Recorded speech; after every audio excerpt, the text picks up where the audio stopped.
Hello everyone, welcomes to all of you on my YouTube channel Gunjan Sharma biology foundation. जो लोग channel को first बार visit कर रहे हैं वो चैनल को सबसे पहले सब्सक्राइब करें और बेल आइकन को प्रेस करना ना भूलें ताकि मेरे द्वारा अपलोड किए गए वीडियोस की जानकारी आपको टाइम टू टाइम मिलती रहे। आज का जो वीडियो है वो 12th class 4th chapter reproductive health के पार्ट 4 के रूप में आपके सामने है और इस पार्ट 4 में हम बर्थ कंट्रोल मेथड्स को आगे प्रोसीड्स कर रहे हैं। और जो बर्थ कंट्रोल मेथड है जिसमें हमने प्रीवियस वीडियोस में फिजिकल बैरियर और मैकेनिकल बैरियर एंड उसके बाद में हमने बात की थी कि जो आपके कॉन्ट्रासेप्टिव पिल्स के बारे में बात की थी, केमिकल मेथड्स के बारे में बात की थी, आईयूडीज़ के बारे में बात की थी, इम्प्लांट्स के बारे में बात की थी। उसी बात को आगे प्रोसीड कर रहे हैं सर्जिकल मेथड्स के रूप में। तो जो सर्जिकल मेथड्स हैं बर्थ कंट्रोल के, वैसेक्टोमी एंड ट्यूबेक्टोमी, उनके बारे में हम डिस्क्राइब करेंगे, एमटीपी को यहाँ पे डिस्क्राइब करेंगे। तो आइए स्टार्ट करते हैं आज का वीडियो। जो परमानेंट मेथड है उसको हम सर्जिकल मेथड भी कहते हैं।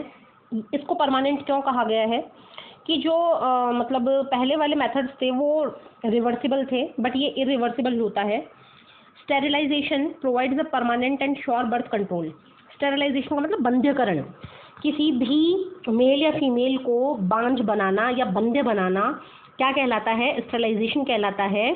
तो ये जो स्टेरिलाइजेशन होता है ये परमानेंट और श्योर बर्थ कंट्रोल मेथड होता है। इट्स कॉल्ड वैसेक्टोमी, इसको हम वैसेक्टोमी कहते हैं मैन में, एंड ट्यूबेक्टोमी कहा जाता है वुमन में। तो बोर्ड एग्जाम्स में या फिर कॉम्पिटिशन एग्जाम्स में सबसे पहला क्वेश्चन ये ही बनेगा कि ह्यूमन मेल के अंदर जो परमानेंट सर्जिकल मेथड है बर्थ कंट्रोल का वो क्या कहलाता है और वुमन में क्या कहलाता है। तो जो मेल है उसके अंदर ये प्रोसेस कहलाएगी वैसेक्टोमी और जो फीमेल्स है उनके अंदर ये प्रोसेस कहलाएगी tubectomy. It involves the removal of a short segment of each vas deferens in male और fallopian tube in female। अब हमने जब थर्ड चैप्टर को डिस्क्राइब किया था तो उसमें हमने मेल असेसरी डक्ट्स और फीमेल असेसरी डक्ट्स की बात की थी। तो मेल असेसरी डक्ट होती है वास डेफरेंस जो स्पर्म्स को आगे तक कैरी करती है, और फीमेल्स के अंदर फैलोपियन ट्यूब्स होती हैं जो एग या ओवा को आगे कैरी करती हैं। तो इन दोनों ट्यूब्स के शॉर्ट सेगमेंट्स को हम क्या करेंगे? रिमूव करेंगे इन मेथड्स में। एंड टाइंग अप का मतलब होता है बांधना, और हम बांध देंगे और उससे क्या होगा कि जो रिमेनिंग एंड्स हैं टाइटली विद सर्जिकल थ्रेड, और जो बचे हुए पार्ट्स हैं सर्जिकल थ्रेड का उपयोग करते हुए उनको तेजी से बांध दिया जाएगा, जोर से बांध दिया जाएगा। The operations are minor. जो ये वैसेक्टोमी और ट्यूबेक्टोमी है इनके ऑपरेशंस बहुत माइनर यानी छोटे होते हैं। Usually perform under local anaesthesia, और इनको करने के लिए कोई हाईफाई एनेस्थेशिया या बेहोश करने की आवश्यकता नहीं होती। जनरली किसी भी हॉस्पिटल में जो लोकल एनेस्थेशिया अवेलेबल होते हैं उनको ही हम यूज़ करके ये ऑपरेशंस कर सकते हैं। जैसे कि लोकल एनेस्थेशिया का एग्जाम्पल है प्रीलोकेन हाइड्रोक्लोराइड। ध्यान दीजिए यहाँ पे लोकल एनेस्थेशिया का एक एग्जाम्पल है प्रीलोकेन हाइड्रोक्लोराइड। तो प्रीलोकेन हाइड्रोक्लोराइड वगैरह हम देकर ऐड करके इस तरीके से हम इस ऑपरेशंस को परफॉर्म कर सकते हैं। ये वेरी लिटिल डिस्कम्फर्ट, इसमें जो मतलब जो भी मतलब एक तरीके से हम ये कह रहे हैं कि पेशेंट यानी कि जो भी जिसको वैसेक्टोमी या ट्यूबेक्टोमी करवानी है उसको बहुत ही कम डिस्कम्फर्ट होगा, जो प्रॉब्लम ज़्यादा नहीं आएंगी। And do not affect the sexual life, और उसकी सेक्शुअल लाइफ के ऊपर भी कोई इफेक्ट नहीं होगा। कंट्ररी टू कॉमन बिलीफ, लेकिन कॉमन बिलीफ इसका विरोधी है। वो क्या सोचता है, वो कुछ उसकी सोच अलग होती है। जो कॉमन बिलीफ है, जो कॉमन सोच है, तो उसके विपरीत जो है जिन ह्यूमन मेल्स के अंदर वैसेक्टोमी हो गई है वो वैसेक्टोमी के आफ्टर दैट भी इजैकुलेशन में कैपेबल होते हैं। इजैकुलेशन का मीन सीमन का डिस्चार्ज करने में वो कैपेबल होते हैं। But the latter consist only the secretion of various glands, लेकिन सीमन के अंदर जो होता है सिक्रेशन ऑफ वेरियस ग्लैंड्स ही होते हैं। उन जो सीमन है और उसके डिस्चार्ज में कोई भी स्पर्म नहीं होता। स्पर्म्स आर स्टिल प्रोड्यूस्ड, उसकी बॉडी जो मेल की बॉडी है वो स्पर्म प्रोड्यूस करती है, बट ये स्पर्म जो होते हैं उसकी बॉडी में रीअब्जॉर्ब हो जाते हैं। और प्रोडक्शन ऑफ जो मेल सेक्सुअल हार्मोन है टेस्टोस्टेरोन एंड्रोजन, उसका सिक्रेशन कंटिन्यू होता है। And it's distribution does not need the duct, और उसके सिक्रेशन के लिए किसी भी वास डेफरेंस टाइप के डक्ट की आवश्यकता नहीं होती। Both vasectomy and tubectomy are very effective. तो ये जो दोनों मेथड्स हैं ये परमानेंट और श्योर बर्थ कंट्रोल मेथड्स हैं, क्योंकि बहुत ही ज़्यादा इफेक्टिव होते हैं, बहुत ज़्यादा इनका प्रभाव होता है। तो देखिए मेल जो रिप्रोडक्टिव पार्ट है उसके अंदर ये जो वास्ट डिफरेंस आपको शो हो रही है, यहाँ पे वास्ट डिफरेंस को कट किया और सर्जिकल थ्रेड से टाइट किया, और इधर फीमेल जो आपको रिप्रोडक्टिव पार्ट दिख रहा है उसमें फैलोपियन ट्यूब्स के स्मॉल सेगमेंट्स को कट किया और सर्जिकल थ्रेड से इनको भी क्या किया, टाइट किया। तो इस तरीके से ये जो प्रोसेस है वो ये है वैसेक्टोमी और ये है ट्यूबेक्टोमी। नेक्स्ट एक नया अप्रोच है बर्थ कंट्रोल मेथड का, लेप्रोस्कोपी। उसको हम देखते हैं। नाउ अ टेलीस्कोपिक इंस्ट्रूमेंट कार्ड लेप्रोस्कोप। इसके अंदर एक उपकरण काम में आता है, इंस्ट्रूमेंट काम में आता है, और उस इंस्ट्रूमेंट को हम कहते हैं लेप्रोस्कोप। और लेप्रोस्कोप का यूज़ करके ट्यूब्स को लाइगेट किया जाता है, मतलब जो ट्यूब्स काटी जा चुकी हैं, सेगमेंट्स जो काटे जा चुके हैं फैलोपियन ट्यूब्स के, उन ट्यूब्स को लाइगेट करना, चिपकाना, ये जो मेथड होता है वो कहलाता है laparoscopy. This block the fallopian tube. इसके कारण फैलोपियन ट्यूब क्या हो जाती है, ब्लॉक हो जाती है। जैसा डायग्राम में आपको दिख रहा है फैलोपियन ट्यूब है, ये यहाँ पे इसको लाइगेट किया है लेप्रोस्कोप के थ्रू, और इसके कारण ये जो ट्यूब थी फैलोपियन ट्यूब ये क्या हो गई है, ब्लॉक हो गई है। इधर से इधर इसका जो ट्रांसफर था वो ब्लॉक हो चुका है।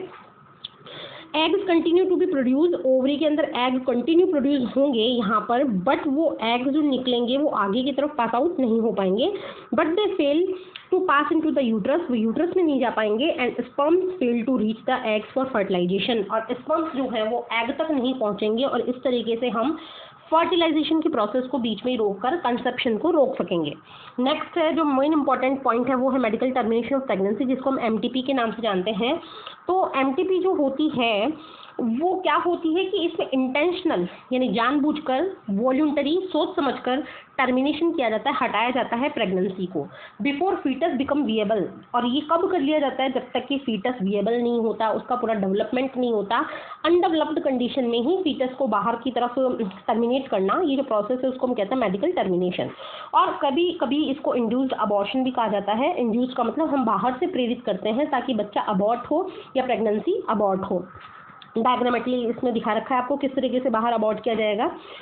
It is one of the most widely use method of fertility control in the world. और ये एक मेथड ऐसा है जो फर्टिलिटी यानी फर्टिलिटी को कंट्रोल करता है, पॉपुलेशन को कंट्रोल करता है। Nearly 45 to 50 million induced abortion are perform in year all over the world, which account to 1/5 of the total number of conceived pregnancies in a year. एक साल में जितनी प्रेगनेंसी कंसीव की जाती है फीमेल्स के थ्रू, उनका 1/5 पोर्शन तो मेडिकल टर्मिनेशन ऑफ प्रेगनेंसी हो जाता है। मीन 45 to 50 मिलियन के लगभग ये ऑल ओवर वर्ल्ड में होता है। नेक्स्ट उसके बाद से वाई एमटीपी की क्यों की जाए, मेडिकल टर्मिनेशन ऑफ प्रेगनेंसी क्यों की जाती है। तो medical termination of pregnancy is done to, कई रीज़न है जिसके कारण एमटीपी की जाती है, और इसका जो मेन रीज़न है वो तो यही है कि हमें अनवांटेड प्रेगनेंसीज से छुटकारा चाहिए। गेट रिड का मतलब एक फ्रेजल है गेट रिड, और गेट रिड का मतलब होता है छुटकारा पाना। तो किन किन चीज़ों से हमें ये मतलब ऐसी कौन से कंडीशंस हैं जिसके कारण अनवांटेड प्रेगनेंसीज हुई और हमें उससे छुटकारा लेना है।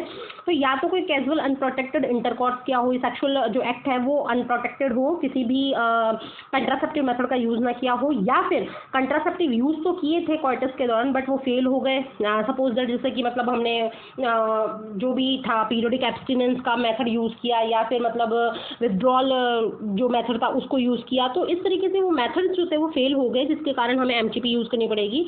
और थर्ड है रेप कंडीशंस, और रेप कंडीशंस के थ्रू जो भी फीमेल कंसीव करती है उस स्थिति में भी एमटीपी की जाती है।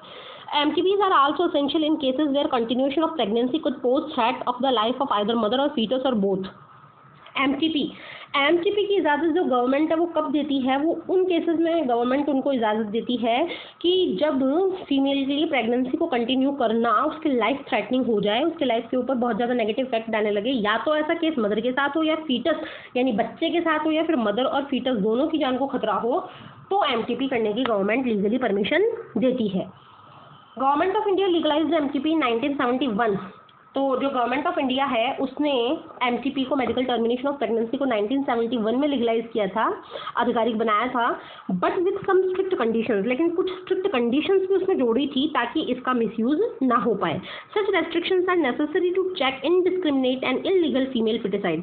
और ऐसे जो रेस्ट्रिक्शंस है, जो ये बंधन है, वो वास्तव में ये बंधन होने चाहिए ताकि अमानवीय तरीके से या अवांछित तरीके से जो इलीगली हम फीमेल फिटिसाइड करते हैं, जो मतलब महिला भ्रूण होता है उसको पहले ही हम पेट में ही मार देते हैं, उन चीज़ों को, जैसी चीज़ों को रोकने के लिए ये रेस्ट्रिक्शंस होनी ही चाहिए।